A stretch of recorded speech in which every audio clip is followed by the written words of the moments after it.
नमो नमः सर्वेभ्यः छात्रेभ्यः। विद्यार्थी मित्रांनो, Shripatrao Bhosale junior college YouTube चॅनलमध्ये आपल्या सर्वांचे स्वागत आहे। आपण इयत्ता 11वी मध्ये श्रीपतराव भोसले ज्युनियर कॉलेजमध्ये आपण प्रवेश घेतलेला आहे। त्याबद्दल मी प्रथमतः आपले स्वागत करतो आणि त्यामध्येही आपण संस्कृत विषय निवडलेला आहे। याबद्दल मी पुनश्च आपल्या सर्वांचे स्वागत करतो। संस्कृत भाषा ही सर्व भाषेची जननी आहे। सर्व भाषांचा उगम संस्कृत भाषेमध्ये होतो। आजही आपण ज्या काही भाषा आहेत त्या सर्व भाषांमध्ये आपण संस्कृतचे शब्द आजही आपल्याला चांगल्या प्रकारे पाहायला मिळतात। जगामध्ये असणाऱ्या भाषांमध्ये संस्कृत भाषा ही श्रेष्ठ का, तर तिचं साहित्य हे अतिशय समृद्धशाली आहे। संस्कृत भाषा ही कम्प्युटरसाठी सुद्धा अतिशय उपयोगी मानली जाते। संस्कृत भाषेच्या अभ्यासाने आपली वाणी, आपले उच्चार हे सुधारतात। संस्कृत भाषा ही परिष्कृत अशा प्रकारची भाषा आहे, नियमबद्ध अशा प्रकारची भाषा आहे। जगाच्या पाठीवर असणारी एकमेव अशा प्रकारची भाषा आहे की ज्या भाषेमध्ये कर्ता, कर्म, क्रियापद हे वाक्यामध्ये कुठेही ठेवले तरी त्या वाक्याचा अर्थ बदलत नाही, अशा प्रकारची संस्कृत भाषा आहे। विद्यार्थी मित्रांनो,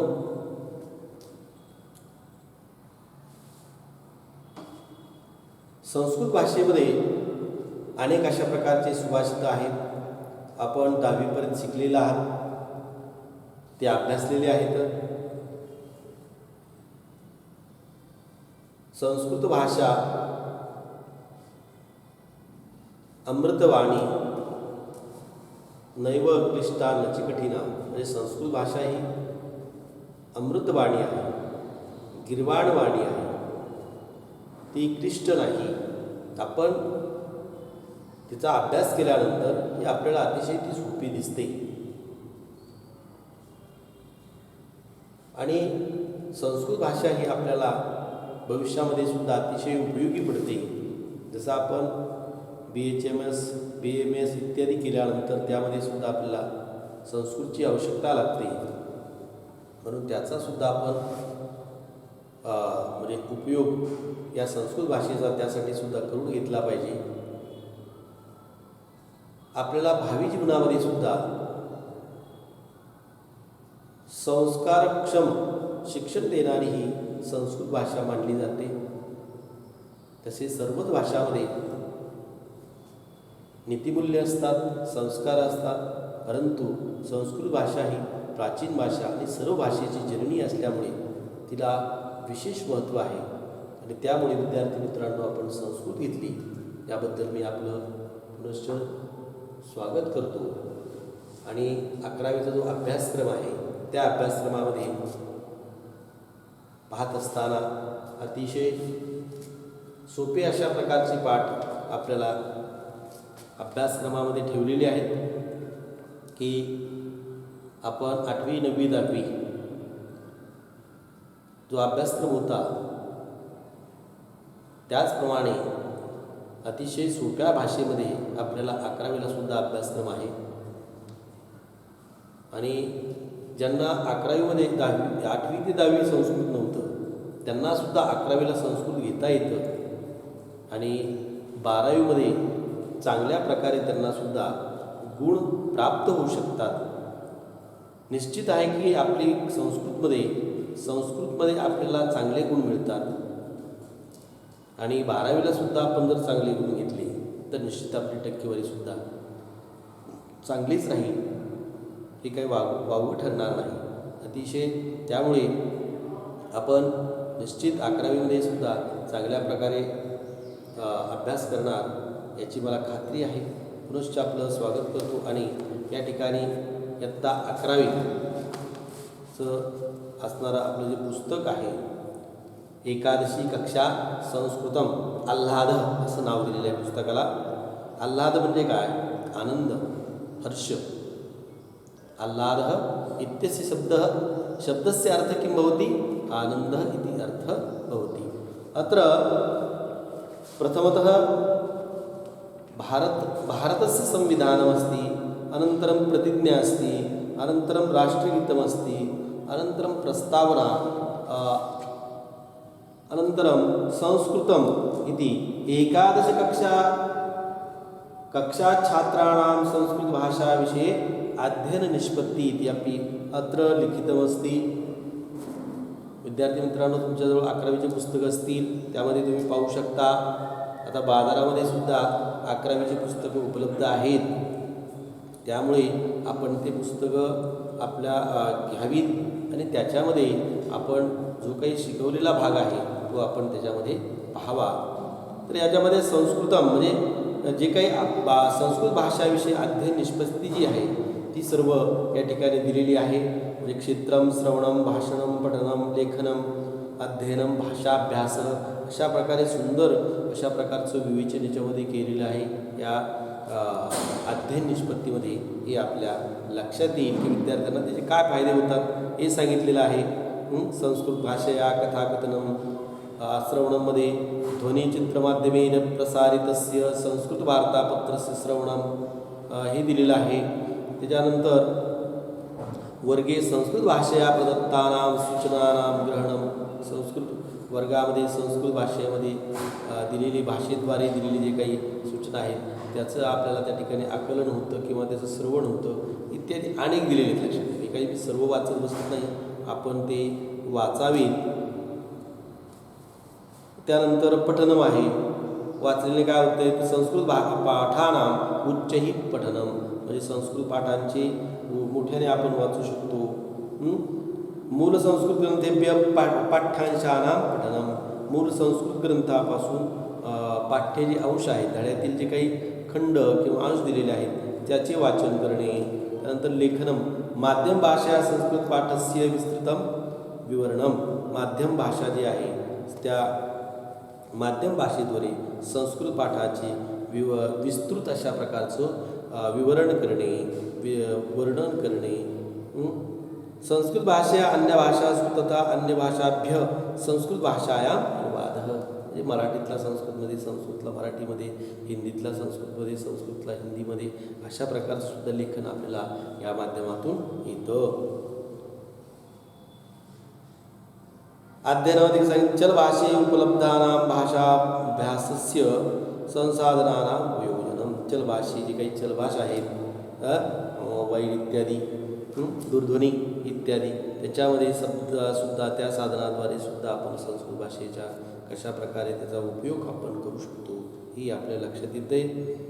संस्कृत भाषाभ्यासामध्ये सांगितलं संस्कृत भाषायां कालानुसारेण जातानां परिवर्तनानां अवगमनम, संस्कृत भाषेमध्ये काळानुसार जे काही परिवर्तन घडलेले आहेत ते सुद्धा समजून घेणे. संस्कृत कथा वाङ्मयस्य कालानुक्रमेण परिचय, संस्कृत कथा वाङ्मयाचे काळानुरूप त्याचा परिचय इत्यादी अशा प्रकारे हे थोडक्यात दिलेले आपण माहिती थोडक्यात घेतलेली, थोडे वाक्य घेतलेले आहेत.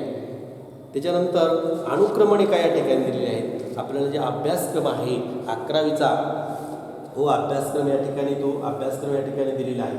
प्रथम मंडलम, द्वितीय मंडलम, तृतीय मंडलम, चतुर्थ मंडलम, पंचम मंडलम, षष्ठ मंडलम अशा प्रकारे हे मंडल दिलेले आहे. म्हणजे मंडल म्हणजे काही प्रकरण म्हणा किंवा अध्याय म्हणा.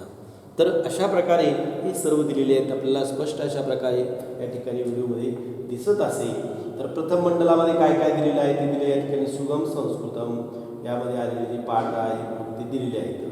भावमुद्रा याच्यामध्ये चित्र दिलेले असतील. आपल्याला 8वी ते 10वीपर्यंत बघितलेलं असेल आपण भावमुद्रा कशा असतात त्या, आणि जरी ज्याला नसतील 10वीपर्यंत तरी त्याच्या लक्षात येते की भावमुद्रा कशा असतात हे लक्षात ठेवा. ठीक, आपल्याला अर्थ लिहायचा आहे, तो चित्र पाहून त्याचा अर्थ लिहायचा आहे. त्यानंतर संख्या दिलेली आहे, समय, व्यावहारिक शब्दस्तबक भाषा सेतू, तर संकलित भाषाभ्यास शेवट इथं दिलेला आहे. तर अशा प्रकारे हा प्रश्नक्रम दिलेला आहे.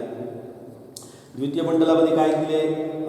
संस्कृतेन वृत्तविद्या, संस्कृतेन वृत्तविद्या म्हणजे संस्कृताद्वारा वृत्तविद्या, समाचारपत्र इत्यादी, पाकविधानम, स्वयंपाक तयार करणे कशा प्रकारे ते पद्य आहे.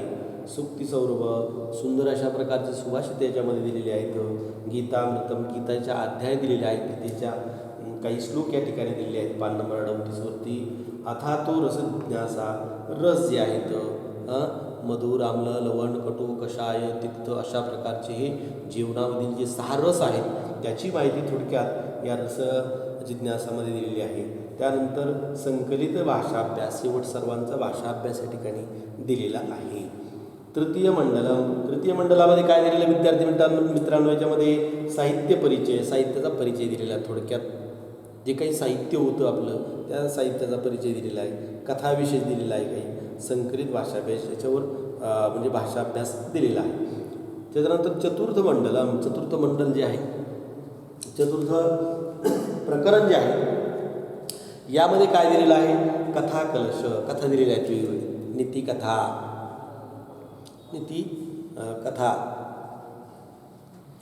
त्याच्यानंतर बुद्धिर्बलवती, बुद्धी बलवान आहे. शरण्य शिबी राजा ही गोष्ट दिलेली आहे, ती पद्य आहे. शुकवृत्तांत, भेरीदृष्टांत, देवेषु सत्यम असुरेषु अनृतम, अशा प्रकारे हे पाठ या ठिकाणी दिलेले आहेत. तर ते आपल्या लक्षात आलेले असेल. संकलित भाषाभ्यास हे सर्व भाषाभ्यास सोबत दिलेलं आहे. पंचम मंडलामध्ये काय दिले? लेखन कौशलम, संकलित भाषाभ्यास याच्यावर लेखन कौशलामध्ये कशा प्रकारचं लेखन जे आहे शेवट ते दिलेलं आहे, त्याच्यावर भाषाभ्यास दिलेला आहे. आपल्याला शेवट जे आहे ते याच्यामध्ये आपल्याला पाहायला मिळते. लक्षात घ्या, पुस्तकामध्ये शेवटची दिलेली आहे पान नंबर 100वरती. आपल्याला इतका वेळ नाही, याच्यामध्ये तुमच्या लक्षात येईल ओझरती आपण माहिती घेत आहोत, ओझरती माहिती. त्याच्यानंतर पंचम मंडलामध्ये काय दिलं आहे? परिशिष्टम म्हणजे 101 ते 21 पानावर अपठित गद्यांश, जो काही आपल्या याच्या पाठ्यक्रमामध्ये म्हणजे या पुस्तकामध्ये नाही तो पाठ्यांश दिलेला आहे अपठित. आणि ते कथा ज्या असतात त्या अतिशय सोपे असतात. एक 5 ओळीचा 6 ओळीचा एक उतार असतो, त्याच्यावर प्रश्न विचारले असतात किंवा ते तयार करून लिहायचे असतात. अशा प्रकारे अपठित गद्यांश आहे. त्याच्यानंतर नाम, सर्वनाम, रूप, नामाचे रूप म्हणजे देव शब्द, माला, वन इत्यादी प्रमाणे असणारे दुसरे शब्द असतील किंवा सर्वनाम आहेत, सर्वनाम दिलेले आहेत. जसं यत सर्वनाम, तत् सर्वनाम, किम सर्वनाम, हे सर्वनामाची रूपं आहेत शेवटी दिलेली आहेत. ते आपल्याला लिहायचे असतात किंवा धड्यामध्ये जे येतात ते काही लिहायची असतात. आपल्याला आपण घेणार आहोत ते. क्रियापद रूप आणि धातुतालिका, समास, तदितांत, कृदंत, संधी, अमरकोश, संकलित अभ्यास. विद्यार्थी मित्रांनो, हे जे व्याकरण आहे ते व्याकरण बरंचसं अशा प्रकारे यावर्षी आपल्याला 11वीला नाही हे लक्षात घ्या. बराचसा या म्हणजे कोरोनाच्या काळामध्ये अभ्यासक्रमसुद्धा याच्यामध्ये वगळलेला आहे. तरीसुद्धा आपण होईल तेवढा जास्तीत जास्त आपल्याला घेऊया आपण निश्चित, म्हणजे आपल्या ज्ञानाच्या वाढीसाठी आपण तो घेणार आहोत, इतका होईल जास्त तो. आणि व्याकरणामध्ये तर आपल्याला जे 8वी ते 10वीपर्यंत त्याच प्रकारे व्याकरण आहे, त्याच्या व्यतिरिक्त जास्त काही वेगळं व्याकरण नाही हे लक्षात घ्या. त्याचप्रमाणे ते व्याकरण आहे आणि ते पण आपण घेणार आहोत. अतिशय सोपं आहे, अभ्यासक्रम हा अतिशय सोपा आहे. कसल्याही प्रकारे म्हणजे संस्कृत आहे, कसं अभ्यास करायचा, पाठांतर करायचं याचं लक्षात घ्या. बिलकुल पाठांतर करण्याची आवश्यकता या अभ्यासक्रमामध्ये आपल्याला नाही. कारण आपल्याला प्रश्नपत्रिकेचं स्वरूप जर आपण बघितलं ते आपल्याला लक्षात येईल. अतिशय आपण आज प्रश्नपत्रिकेचं स्वरूपसुद्धा पाहणार आहोत. हे बघा या ठिकाणी दिलेलं आहे, प्रश्नपत्रिकेचं स्वरूप मी लिहिलेलं आहे. तर इतकं आपल्या लक्षात आलेलं असेल. अभ्यासक्रमाचा थोडा अनुक्रमणिका आपण थोडक्यात पाहिलेली आहे. तर विद्यार्थी मित्रांनो, आपल्या लक्षात आलेलं असेल की प्रश्नपत्रिका जी आहे 80 मार्काची प्रश्नपत्रिका, 20 मार्कासाठी आपल्याला प्रात्यक्षिक परीक्षा आहे. तर हे आपल्या लक्षात आलेलं असेल.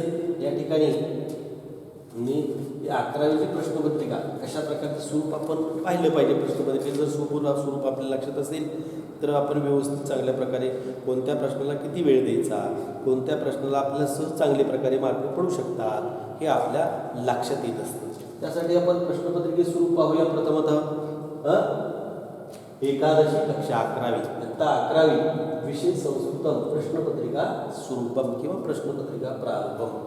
प्रथम विभाग सुगम संस्कृतम. पहिला जो काय आहे सुगम संस्कृत, सरळ अशा प्रकारचं संस्कृत. या ठिकाणी 6 दिलेले आहे.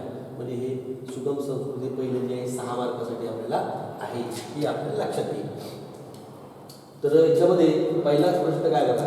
प्रश्न पहिला अ, चिन्हानाम अर्थम लिखत. चिन्हानाम अर्थम लिखत. आपल्याला चिन्हांचे अर्थ लिहायचे आहे. चिन्हांचे अर्थ म्हणजे आता या ठिकाणी बघा चिन्ह दिलेले आहे, प्रश्नपत्रिका आहे. चिन्हानाम अर्थ म्हणजे चिन्ह दिलेली आहे तिथं, हे लक्षात येतं आपल्याला. मौनम इथे या ठिकाणी पोहण्याचे दिसते आपल्याला. इथं चिंतनम अशा प्रकारे चित्र दिलेले असतात आणि या चित्रांचे अर्थ आपल्याला लिहायचे असतात. सोपं आहे आणि आपण पुस्तकामध्ये जरी पाहिलं आपण तरी आपल्या लक्षात येईल. बघा ही भावमुद्रा या ठिकाणी दिलेली आहे. भावमुद्रा हसनम, कोपनम, निंदनम, रोदनम, ध्यानम, चिंतनम अशा प्रकारे हा भावमुद्रा आहे आणि याच्यामधूनच आपल्याला 3 मार्कासाठी दिलं आहे. 1 2 3 या ठिकाणी याच्यामधले भावमुद्रेमधले 2 3 चित्र या ठिकाणी येतात आणि तो आपल्याला त्या चित्रांचा अर्थ लिहायचा आहे.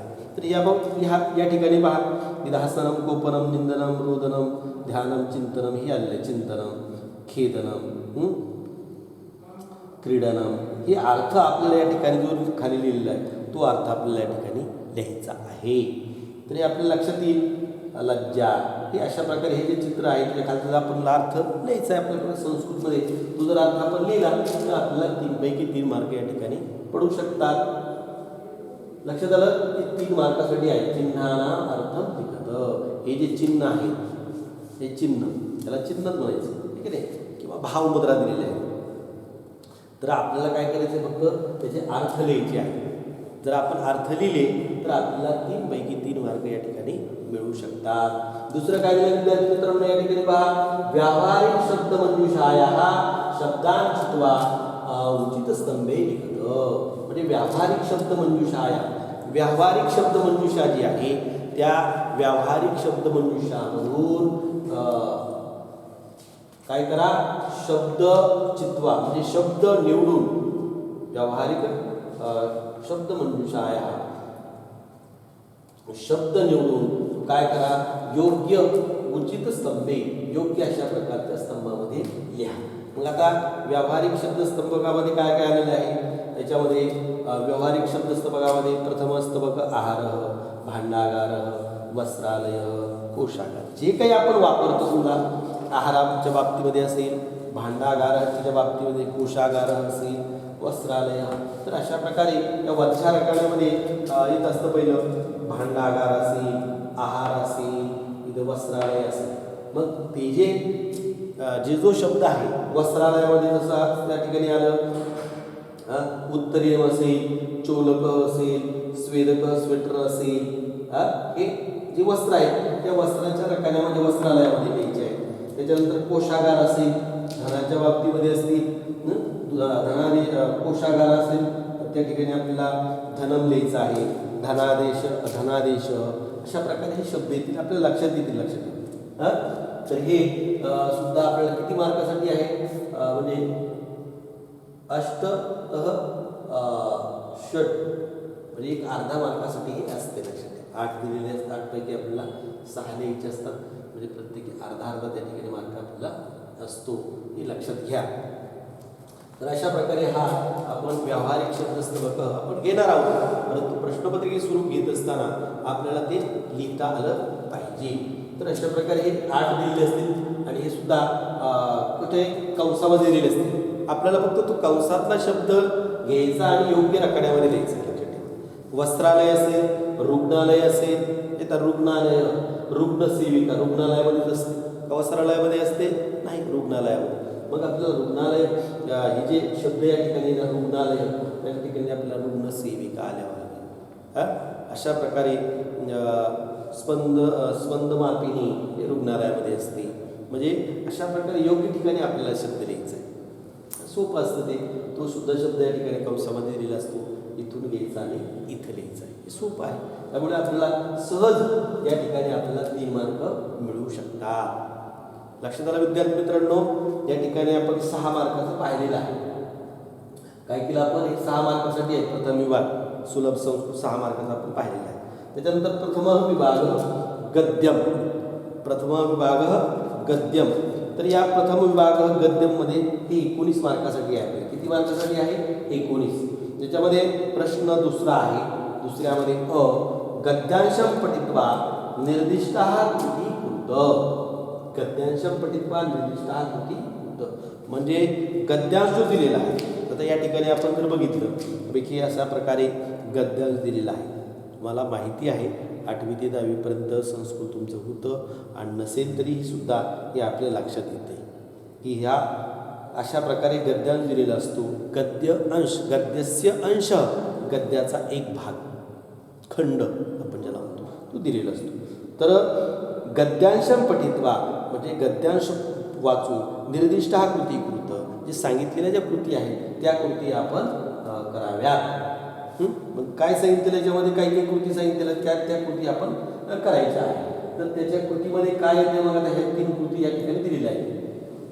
त्याच्यामध्ये या प्रश्न दुसऱ्यामध्ये मध्ये अवबोधनम, शब्दज्ञानम अशा वेगवेगळ्या कृती आहेत. आता अवबोधनमध्ये काय काय आहे ते पाहूया आपण. अवबोधनम यामध्ये या ठिकाणी दिले उचितम कारणम चित्वा वाक्यम पुनर्लिखत. उचितम कारणम चित्वा वाक्यम पुनर्लिखत म्हणजे उचितम म्हणजे काय? योग्य, योग्य कारण निवडून वाक्य पुन्हा लिहा. अशा प्रकारे या ठिकाणी वाक्य दिलेलं असतं. आपल्याला या ठिकाणी लक्षात येईल प्रश्नपत्रिकेमध्ये सुद्धा उचितम कारणम चित्वा वाक्यम पुनर्लिखत म्हणजे कोपी. आता या ठिकाणी दिले एक वाक्य दिलेलं आहे. वाक्य या ठिकाणी दिले कोपी दूरदेशांतरवर्ती धनाढ्य द्वारावतीम अगच्छत.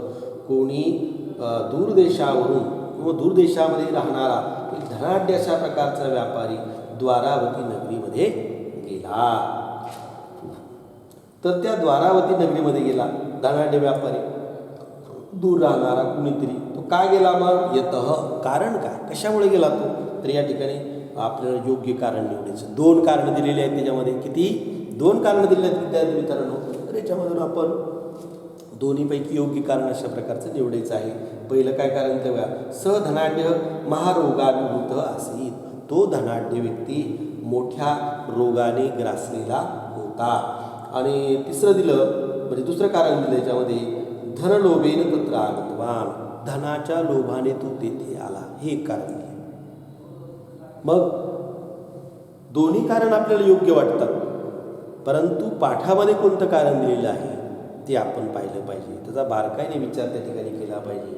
दोन्ही कारणं आपल्याला कदाचित सारखेच वाटतात, योग्यच वाटतात, परंतु जर आपण वाचलेलं असेल तो पॅरेग्राफ, तो धडा, तर निश्चित आपल्याला योग्य कारण त्या ठिकाणी आपण लिहू शकतो. बघा या ठिकाणी काय दिलेलं बघ. आता कोणीतरी दूर देशामध्ये राहणारा धनाढ्य अशा प्रकारचा व्यापारी. तर धनाढ्य म्हणल्यानंतर तो धनाच्या लोभेने येईल का? नाही. तर द्वारावती अगच्छ, तो द्वारावतीमध्ये आलेला आहे. पण कसा आहे? तो श्रीमंत आहे, परंतु त्याला काय झालेलं आहे? रोगाने तो ग्रासलेला आहे. धनाढ्य आहे परंतु रोगाने ग्रासलेला आहे. आणि त्या नगरीमध्ये आल्यानंतर जर तो नगारा आपण ऐकला तर त्या नगाऱ्याने आपल्याला जो रोग झालेला आहे तो रोग दूर होतो. अशा प्रकारे त्याने ऐकलेलं असतं, म्हणून तो द्वारावती नगरीमध्ये तो येतो. अर्थात पहिलं जे कारण आहे धनाढ्य महारोगाभिभूत असेल, धनाढ्य महारोगाने ग्रासलेला होता, हे कारण योग्य वाटतं, हे लक्षात आलेलं असेल. त्याच्यानंतर दुसरं कारण दिले रेखांकितम पदमाधृत्य प्रश्न निर्माण कृत. 1 मिनिट. आता इथं बघा, जर आपण हा जो पॅरेग्राफ आहे, हा पॅरेग्राफ आपण जर वाचायचा अगोदर काय करायचं? हा पॅरेग्राफ चांगल्या प्रकारे वाचायचा आहे. वाचल्यानंतर काय करायचं? याच्यावर जे विचारलेले प्रश्न आहेत ते प्रश्न वाचा. उत्तर आपोआप आपल्याला सापडतं, लक्षात ठेवा. आणि प्रश्न वाचला की उत्तर शोधलं की आपण सापडतं या ठिकाणी लगेच. आता जर आपण पाहिलं या ठिकाणी की तो बघा इथे दिलेला आहे ततः एवं व्याधिं किले गच्छति काले कोऽपि दूरा देशान्तरवर्ती धनाढ्यो महारोगाविभूत भेरीशब्दं महात्म्यम् आकर्ण्य द्वारावतीम् अगच्छत्। धनाढ्य महारोगाविभूत भेरीशब्द महात्म्यम् आकर्ण्य द्वारावतीम् अगमन। भेरीशब्द महाकर्ण्य म्हणजे तो जो नगारा आहे त्या नगाऱ्याच्या आवाजाचं महात्म्य महिमा त्याचा प्रभाव ऐकून तो द्वारावती नगरीमध्ये आलेला आहे. कशासाठी आला तो? त्यात भेरी शब्द जो आहे त्या नगाऱ्याचा आवाज जो आहे त्या आवाजाने रोग दूर होतो म्हणून तो त्या ठिकाणी आलेला आहे. आपल्याला अशा प्रकारे ते लक्षात येतंय. धनरोगेनं म्हटलं की तर कुठं नाही म्हणून पहिलं कारण. तर विद्यार्थी मित्रांनो हे अतिशय सोपं आहे. आपल्याला या पॅरेग्राफमध्ये सर्व उत्तरं असतात. थोडं आपण बारकाईने वाचलं. आता संस्कृत आणि मराठी याच्यामध्ये काही जास्त फरक नाही, लक्षात ठेवा. लिपी एकच आहे. त्यामुळे जर थोडं आपण वाचलं तर आपल्या 100% याच्यामध्ये आपल्याला उत्तर सापडते. आपल्याला पाठ करण्याची आवश्यकता नाही. दुसरं जे दिलेलं आहे आपण पाहूया. रेखांकित पदमाधृत्य प्रश्न निर्माण कृत. रेखांकित पदमाधृत्य म्हणजे आता काय? रेखांकित पदमाधृत्य प्रश्न निर्माण कृत म्हणजे रेखांकित म्हणजे अधोरेखित, त्याच्याखाली अंडरलाईन केली आहे असं पद घेऊन प्रश्न तयार करायचा. आपल्याला काय तयार करायचे? प्रश्न तयार करायचे. बघा, रेखांकित पदमाधृत्य प्रश्न निर्माणम कृत. प्रश्न तयार करायचा. रेखांकित म्हणजे काय? अंडरलाईन केलेला, अधोरेखित केलेला जो शब्द आहे ते पद घेऊन काय करायचं? प्रश्न निर्माण करायचा. तिथे बघा दिलेलं आहे. आपण पाहूया या ठिकाणी की धनाढ्य भेरी शब्द महात्म्यम आकर्ण्य द्वारावती आगच्छत.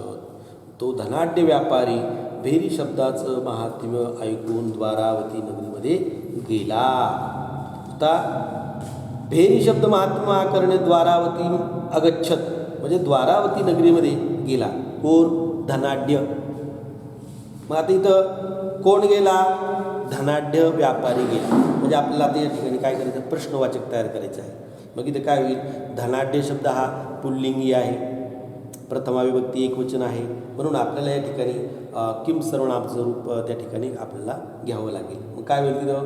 कह. कह भेरी शब्द महात्म्य करणे द्वारावती आगच्छत. या ठिकाणी कह येईल. लक्षात आलेलं असेल तुमच्या. तिसरं वाक्य बघूया. वाक्यम पुनर्लिखित वा सत्यम असत्यम लिखत. सत्यम असत्यम लिखत. वाक्य पुन्हा लिहून ते वाक्य सत्य आहे की असत्य आहे हे त्याच्या पुढे लिहायचं आहे. आपल्याला सोपं असतं. हे त्या पाठामध्येच आहे. आता बघा खाली दिलेले वाक्य. यश्च शब्दम श्रोष्यसी तस्य प्राक्तनो व्याधी नियमत अपयास्यति. जो या नगाऱ्याचा आवाज ऐकेल त्याचा पूर्वीचा, प्राक्तन म्हणजे पूर्वीचा, व्याधी नियमत अपयास्यति त्याचा पूर्वीचा जो झालेला व्याधी आहे तो निश्चित दूर होतो. तो निश्चित दूर होतो. ती वाक्य आपण या ठिकाणी बघायचं. कुठं आहे का या ठिकाणी वाक्य? आपल्या पुस्तकामध्ये जो हा धडा आहे किंवा हे पॅरेग्राफ दिलेला आहे त्या पॅरेग्राफमध्ये हे वाक्य आपण शोधायचं आहे. तर ज्यामध्ये आपल्याला वाक्य शोधल्यानंतर ते सापडते. अशा प्रकारे जर आपण वाक्य बघितलं तर ते वाक्य आपल्याला या ठिकाणी दिसून येईल. की बघा या पॅरेग्राफमध्ये दुसऱ्याच ओळीमध्ये हे वाक्य आहे. यश्च शब्द श्रोष्यति तस्य प्राक्तनो व्याधी नियमतः अपयास्यति. म्हणजे जो शब्द ऐकेल त्याचा पूर्वी झालेला जो असाध्य अशा प्रकारचा रोग आहे तो निश्चित बरा होतो किंवा दूर होतो. म्हणजे पुस्तकामध्ये हे वाक्य दिलेलं आहे. कधी कधी आपण असं होतं की न दिलेलं असतं अगदी त्याचं बारकाईने लक्षात येत नाहीत. आपण लिहून टाकतो की हे सत्य वाक्य आहे परंतु ते मग मार्क मिळत नाहीत आपल्याला. म्हणून बारकाईने ते वाक्य द्यायचं आहे. तसंच वाक्य खाली आहे की ते बघायचं आहे आपल्याला. तर हे वाक्य बरोबर आहे. म्हणून यश्च शब्द श्रोष्यति तस्य प्राक्तनो व्याधी नियमत अपयास्यति हे वाक्य काय आहे? सत्य आहे. तर अशा प्रकारे विद्यार्थी मित्रांनो आपण जर हे वाक्य लिहिले तर निश्चित आपल्याला निश्चित अशा प्रकारे किती हे 3 मार्क आपल्याला मिळून जातील. त्याच्यामध्ये आणखी आपण बघूया शब्दज्ञानम. शब्दज्ञानामध्ये काय आहे? 2 मार्कासाठी आहे शब्दज्ञान. शब्दज्ञान किती मार्काचं? अवबोधन हे 5 मार्कासाठी दिलेलं आहे. हे 3 मार्क बघितले आपण. त्याच्यानंतर ते अवबोधनामध्ये शब्दज्ञान आहे त्याच्यासाठी 2 मार्क आहेत आणि सोपं आहे. गद्यांशाचा समानार्थक शब्दोच्चिनोत म्हणजे आपला जो गद्यांश दिलेला आहे तर त्या गद्यांशामधून काही आपण जो दिलेला आहे त्याच्यामध्ये समानार्थक 2 शब्द समानार्थक लिहायचे. धनाढ्य कल्प हे दिलेलं आहे. धनाढ्य धनी लिहू शकतो आपण, धनवान लिहू शकतो. कल्प याचा समानार्थक शब्द नियम असं लिहू शकतो. समानार्थी सोपं आहे, लक्षात घ्या. त्याच्यानंतर गद्यांशे आगते षष्ठी विभक्त्यंतपदे लिखत. गद्यांशामध्ये आलेले 2, या गद्यांशामध्ये आलेले 2 कोणते षष्ठी विभक्त्यंत रूप आपल्याला लिहायचे. मग याच्यामध्येच आपण बघायचे या पॅरेग्राफमध्ये षष्ठी विभक्ती कोणकोणते आहे. समजा तस्य हा ही षष्ठी विभक्ती आहे. अशा प्रकारे जे काही तस्य ही षष्ठी विभक्ती आहे. त्याच्यानंतर आता हे आपल्याला 2 तर त्या ठिकाणी सापडलेले आहेत. म्हणजे आपण 2 त्या ठिकाणी षष्ठी विभक्त्यंत या ठिकाणी लिहू शकतो. षष्ठी विभक्त्यंत पदे कोणतेही असू द्या, सर्वनामाचा असू द्या किंवा एखादं नामाचा असू द्या, ही षष्ठी विभक्ती आपल्याला त्या ठिकाणी फक्त षष्ठी गद्यांश म्हणजे गद्यांशामध्ये आलेले याच्यामध्ये झाले. सोपे बघा, याच्यावर जर आपण अभ्यास केला आपल्याला हे लिहिता येईल. तर अशा प्रकारे आपण त्या ठिकाणी आज प्रथम विभाग त्याच्यामध्ये असणारं गद्यामध्ये अवबोधनम शब्दज्ञानम हे पाहिलेलं आहे. आणि त्यानंतर त्याच्यामध्येच आज आहे गद्यांशम पठित्वा निर्दिष्ट कृती कुरुत हे जे आहे हे आपण आता उद्या पाहणार आहोत. विद्यार्थी मित्रांनो आपल्याला प्रश्नपत्रिके स्वरूप हे आपण आता जितकं होईल ते आपण या तासामध्ये घेतलेलं आहे. हे आपल्या लक्षात आलेलं असेल. याच ठिकाणी आज थांबूया आपण.